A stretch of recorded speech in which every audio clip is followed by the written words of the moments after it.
You're listening to The Breakdown with me, Chris Clearfield. The Breakdown is a podcast where we connect with business owners and experts to hear their perspectives on this crazy, complex world. I'm your host and fellow learner, and I'm glad you're here. You know, everyone thinks that entrepreneurs are risk takers. And first of all, a different subject, but I'm not even sure if there are any entrepreneurs anymore. But I never saw myself as a risk taker. I just saw myself as somebody who could deal with uncertainty. Like, I didn't know what was going to happen, but I knew when it happened, I could deal with it.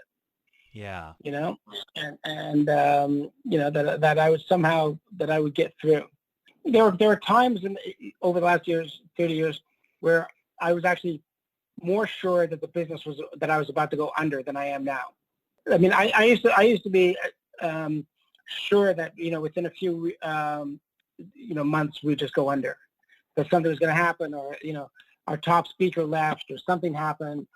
And also I'm just naturally pessimistic, you know, but now it's sort of like, okay, you know, this is survivable for me. You know, it's going to be tough. And to digress, there seems to be a lack of leadership in the world.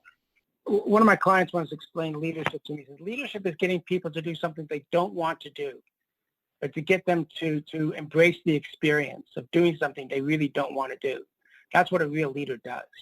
Because I think about complex systems all the time.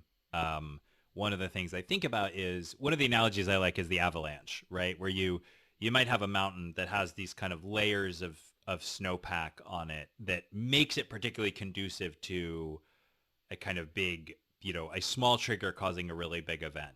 And I think what we are seeing now in the world is the, you know, centuries worth of snowpack, right? We're seeing centuries worth of snowpack not be remade, but to kind of be exposed, right? So we can see all of these underlying features that we've built into society, from, you know, how we elect democratic leaders in the US, for example, which is the context I've thought most about it, to, you know, our economic system, to our social safety net or lack of social safety net, to the way we provide healthcare, how fragmented that is. And I think the lack of leadership is a symptom rather than a cause.